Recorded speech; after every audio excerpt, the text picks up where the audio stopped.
گناہ تو میں نے عمل میں کیا تھا، سوچ کر، جسم سے، بول کر، دیکھ کر، سن کر عمل تھا، اور اب میں جو استغفار کر رہا ہوں کیا؟ صرف زبان سے استغفر اللہ۔ تو یہ بھی خدا کا لطف و کرم ہے۔ مولا چوتھے سرکار نے صحیفہ کاملہ کے اندر ارشاد فرمایا کہ خدا تیرا لطف و کرم ہے کہ گناہ تو میں نے عمل سے کیا، ممکن ہے جسم سے کیا، دیکھا سنا کیا، قدم اٹھائے یا کھایا، اور تو ایک زبان کی حرکت کو مجھ سے قبول کرنے کو تیار ہو گیا۔ یہ خدا کا لطف و کرم ہے۔ اب مسئلہ میرے ساتھ یہ ہے کہ میں تو اتنا ضعیف اور ناتوان ہوں کہ اگر میں صرف زبان کے استغفار کے ذریعے سے ان تمام گناہوں کو ختم کرنے کی کوشش کروں، اور ہر گناہ کے مقابلے میں 10-20 نہیں، ایک استغفار کہوں، یہ بھی میری طاقت میں نہیں ہے، یہ بھی میری توانائی میں نہیں ہے۔ اس میں بہت ساری مشکلات ہیں میرے لیے۔ ایک تو ہے کہ وہ عدد اتنا زیادہ ہے کہ میں اس کے اوپر ایک دفعہ زبان سے کتنی استغفار کروں گا۔ دوسرا مسئلہ یہ ہے کہ میں جب وہ گناہ کر رہا تھا تو میں نے ان گناہوں سے چاہے مصنوعی چاہے غیر حقیقی ایک لذت لی تھی۔ اب جو استغفار کر رہا ہوں تو اس کے ایکویلنٹ شرمندگی میرے اندر آ رہی ہے ہر استغفار کے اوپر۔ اور پھر میں نے عرض کیا کہ ہر گناہ کے پیچھے کانسیکوینسز تھے، وہ تو مجھے بالکل نہیں معلوم کہ وہ کیا تھے۔ تو ہم دیکھتے ہیں استغفار کا معاملہ اتنا آسان نہیں ہے۔ ہاں یہ تو رب کریم ہے۔ مثلا ایسا بھی ہوتا ہے وہ یہ کہ انسان مثلا ایک موقع کے اوپر انتہائی شرمندگی کا احساس کرتا ہے، خداوند متعال کی بارگاہ کے اندر گڑ گڑاتا ہے، اور اس گڑ گڑانے کے دوران خدا سے 2 جملے بولتا ہے اور خدا قبول کر لیتا ہے۔ بعض اوقات ایسا بھی ہو جاتا ہے، لیکن کتنے خوش نصیب ہیں وہ لوگ جن کے ساتھ یہ ہو جاتا ہے، چونکہ ان کے دل کے اندر اس موقع پر اتنی شدید گہرائی میں شرمندگی آتی ہے، اتنا اچھا کنیکشن ان کا خدا سے بنتا ہے کہ خدا اس کنیکشن کے صلے میں ان کو پاک و پاکیزہ کر دیتا ہے۔ ہم لوگ شاید اتنے خوش قسمت نہیں ہوتے ہیں، یا نہیں معلوم ہمارے اندر کیا ہوتا ہے۔ خدا لطف کر دے کہ ہو جائے ایسا تو بہت ہی اچھا ہو جائے۔ تو ہمیں کیا کرنا چاہیے؟ ہمیں کوشش یہ کرنی چاہیے کہ بڑھیں ہم اسی سمت، کہ ہمارے دل کے اندر وہ تبدیلی رونما ہو جائے کہ جو ہمیں خدا کے کنیکشن میں اس طرح سیکنڈز میں پاک و پاکیزہ کر دے۔ اور اس کو حاصل کرنے کے لیے کیا کریں؟ اس کو حاصل کرنے کے لیے کریں کہ روزانہ استغفار کی پریکٹس کرتے رہیں۔ کم از کم یہ کہ کم توجہ کے ساتھ ہی کوئی استغفار کر رہا ہو، اور اللہ کا دستور ہے من جد وجد، جو کوشش کرے گا وہ پالے گا، اور کہتے ہیں جو دروازے کو مسلسل کھٹکھٹاتا رہے اللہ کے لیے تو خدا کبھی تو دروازہ کھول ہی دیتا ہے۔ تو کیا کروں میں؟ کوشش کیا کروں؟ میں کوشش یہ کروں کہ ہر روز استغفار کروں۔ نہیں معلوم کتنی روایات موجود ہیں، ہر روز 70 مرتبہ استغفار کرو، ہر روز 100 مرتبہ استغفار کرو۔ آپ نے ماہ شعبان کے اعمال کے اندر بھی دیکھا ہوگا، ماہ رمضان کے اندر بھی ہے۔ یہ 100 اور 70 زیادہ تر کثرت کو بتانے کے لیے کہ کثرت سے کرو، لیکن ممکن ہے کوئی 100 اور 70 کی عدد کو بھی لے لے تو برا نہیں ہے۔ اب یہ کہ مثلا میں روزانہ کس موقع پہ استغفار کروں؟ شاید بہترین وقت فجر سے پہلے کا وقت ہے۔ فجر سے پہلے کا وقت جس کو سحر کا وقت تعبیر کیا جاتا ہے، شاید یہ استغفار کرنے کے لیے مناسب ترین وقت ہے۔ کہ مثلا بیان کرتے ہیں کہ اس موقع کے اوپر خداوند متعال کی رحمتیں نازل ہونے والی ہوتی ہیں، عرش سے انسان کے لیے رحمتیں برس رہی ہوتی ہیں۔ تو کوئی اگر اس موقع پہ کھڑا ہو اللہ کے سامنے کہہ رہا ہو استغفر اللہ العاف العاف، تو خداوند متعال لطف فرماتا ہے اور اس کے گناہوں کو بخش دیتا ہے۔ تو وقت تو وہ مناسب ہے، لیکن مثلا اگر کوئی یہ کہے کہ بھئی میں نہیں کر پا رہا کسی بھی وجہ سے، تو بھائی کوئی بھی وقت لے لو۔ یہ تو خداوند متعال کا لطف و کرم ہے کہ اس نے ہمارے اوپر دروازوں کو بند نہیں کیا، ہمارے لیے وقت معین نہیں کیا، اس نے اپنی بارگاہ کو کھلا رکھا ہے کہ کوئی بھی بندہ کسی بھی وقت چاہے وہ خدا سے توسل کر سکتا ہے، خدا سے تمسک کر سکتا ہے، خدا کو پکار سکتا ہے۔ تو بھائی کوئی بھی وقت لے لو آپ۔ اب کوئی بھی وقت لے لو تو استغفار کیسے کریں؟ اب میں چند منٹس آپ کے لوں گا اور اس کو عرض کرنے کی کوشش کروں گا اس سارے مقدمے کے ساتھ، اور اس مقدمے میں آج کا کافی وقت گزر گیا۔ وہ یہ کہ استغفار کے کیسے طریقے استعمال کیے جا سکتے ہیں۔ تو شاید میں نے پہلے بھی عرض کیا ہو آپ کی خدمت میں، حافظے میں نہیں رہتا ہے کہ ابھی کیا کہا اور کیا نہیں کہا، تو میں آپ کی خدمت میں جلدی سے اس کو عرض کرتا ہوں۔ ایک بار پھر جہاں کہیں بھی ہوں اپنی سلامتی کے لیے اور انشاءاللہ وقت کے امام کے نظر لطف کے حصول کے لیے درود بھیجیں محمد و آل محمد پر۔ اللہم صلی علی محمد و آل محمد وعجل فرجہم۔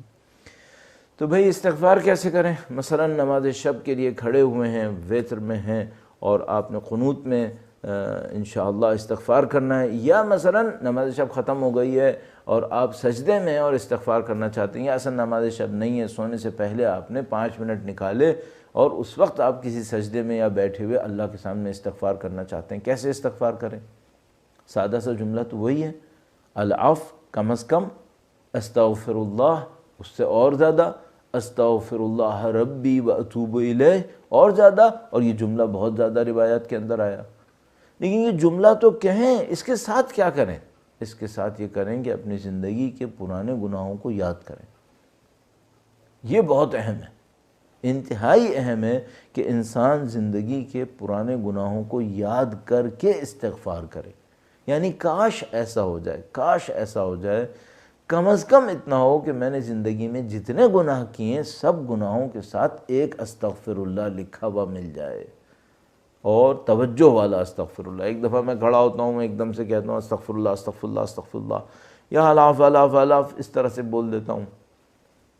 کہہ لیں اچھا ہے، کم از کم نہ کہنے سے تو اچھا ہے میں ایسے کر لوں، لیکن یہ ہے کہ اصل کام کیا ہے؟ اصل کام یہ ہے کہ پرانے گناہوں کو یاد کروں، تھوڑا سا شرمندگی کا احساس ہو کہ خدایا غلط کیا تھا، معاف کر دے، اور نہ کرنے کا عزم ہو، اور اس کے بعد پھر استغفار کا جملہ بھی کہہ دے۔ تو مثال کے طور پر ان پرانے گناہوں کو کیسے یاد کروں؟ بڑا ٹرکی کام ہے۔ مثلا میرے جیسا آدمی جب 35 سال ہو گئے، مثلا 35 سال سے زیادہ ہو گئے، بالغ ہوئے ہوئے، تو اگر مجھ سے کوئی یہ کہے جب تمہاری عمر 17 سال تھی تو تم نے گناہ کیے، ان کو یاد کرو، بہت مشکل کام ہے میرے لیے۔ لیکن اس طریقے سے کسی نے بتایا اور بہت اچھا بتایا، وہ یہ کہ بھئی اس طرح سے کر لو، جیسے مثلا جب میں 15 سال کا تھا اور مثلا جب میں قم گیا تو میری عمر 17 سال اور کچھ مہینے تھی، تو میں سوچوں کہ میں بالغ ہونے کے بعد سے لے کر ایران جانے تک، قم جانے تک، یہ جو 2-2.5 سال تھے، یہ میں نے کس محلے میں گزارے، کس گھر میں گزارے۔ جب میں اس گھر میں رہ رہا تھا تو معمولاً اس گھر میں یہ گناہ کرتا تھا مثلا۔ تو مثال کے طور پر ایک دفعہ بیٹھ جاؤں، 70 مرتبہ استغفار کروں کہ اس دور میں میں نے نعوذ باللہ تعالیٰ جو غلط چیزیں دیکھیں اس پہ استغفار کر رہا ہوں۔ پھر ایک دفعہ 70 مرتبہ 100 دفعہ اس دور میں جو میں نے غلط سنا اس پہ استغفار کر رہا ہوں۔ اس دور میں جو میں نے والدین کی نافرمانیاں کی اس پہ استغفار کروں۔ ایک دفعہ بیٹھوں اس دور میں جو میں نے ہمسایوں کے لیے حق میں کوتاہیاں کی اس سے استغفار کروں۔ کسی کے مال کے اندر تصرف کیا جو اسے پسند نہیں تھا اس پہ استغفار کروں۔ تو ایک دفعہ کیا کیا، میں نے ایک دور کو ٹارگٹ کر لیا، 2 سال 2.5 سال 1 سال، اس کو ٹارگٹ کر لیا اور مختلف طریقوں سے استغفار کرنا شروع کر دیا۔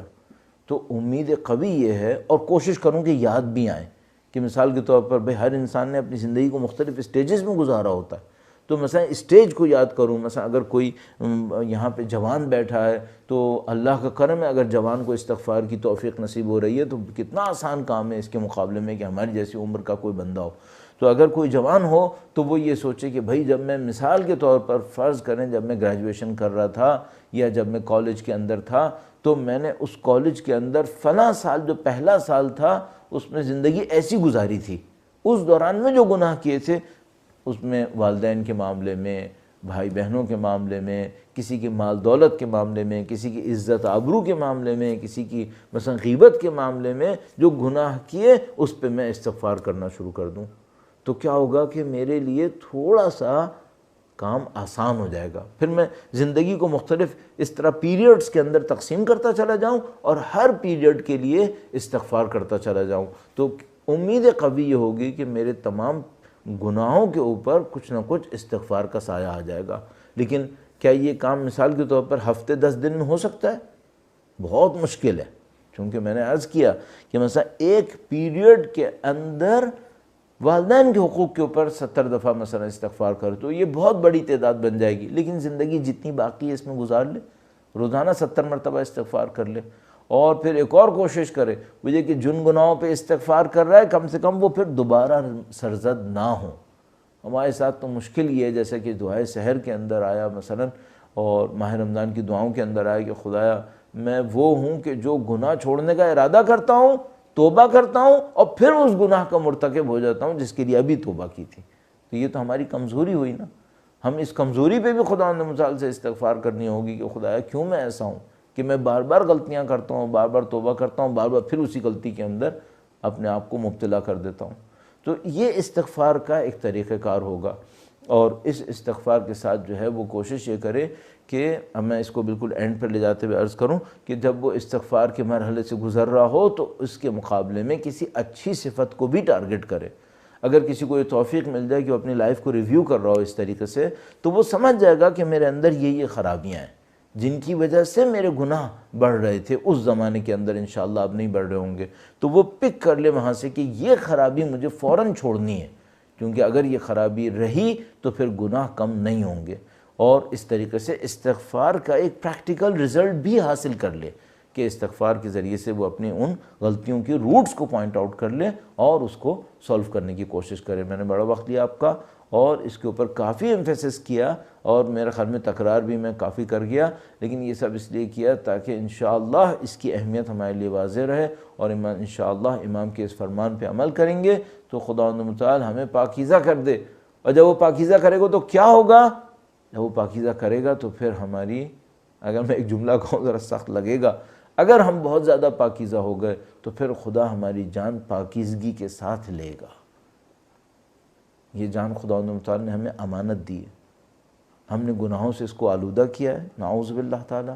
اگر ہم اپنی اس روح کو، اپنے نفس کو، اپنے وجود کو ان گناہوں سے پاک و پاکیزہ کر دیں تو کیا ہوگا؟